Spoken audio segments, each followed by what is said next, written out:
Hey, Mark here. I've owned my Polaris Slingshot for just over a year, so my video today is about what my experience has been like. My Slingshot is a 2022 model that I bought used in January of 2024.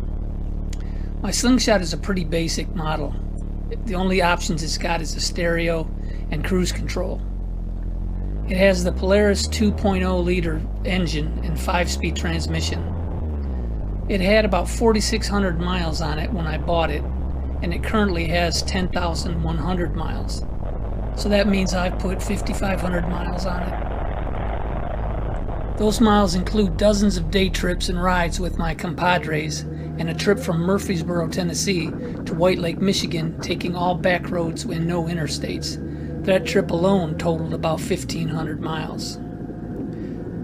My Slingshot has been very reliable.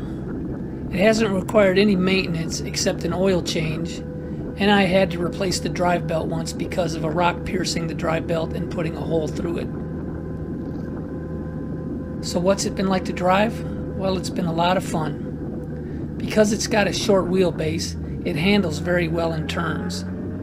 The steering is very responsive. The 5-speed shifter works great with relatively short throws and positive shifts into all the gears. The steering and shifter give you very positive feel and feedback when driving. The brakes work fine, but you have to really push the pedal very firmly. I'd like it better if the brakes were more responsive.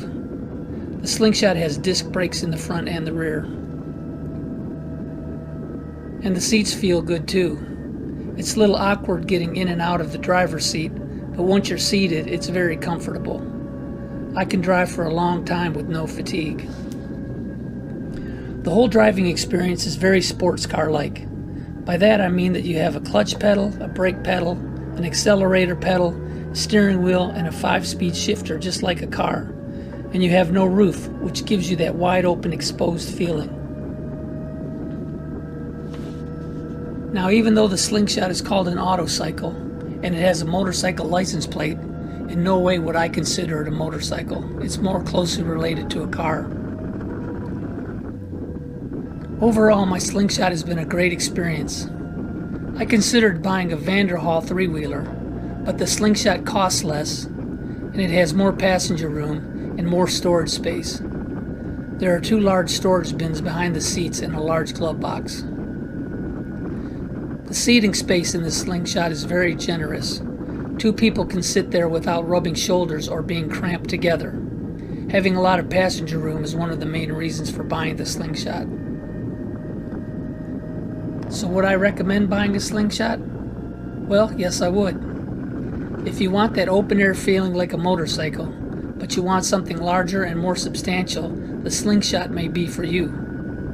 Or if you're feeling wobbly and unsafe on your motorcycle, the Slingshot may be for you. Or maybe not. Overall, it's been a good fun vehicle for me.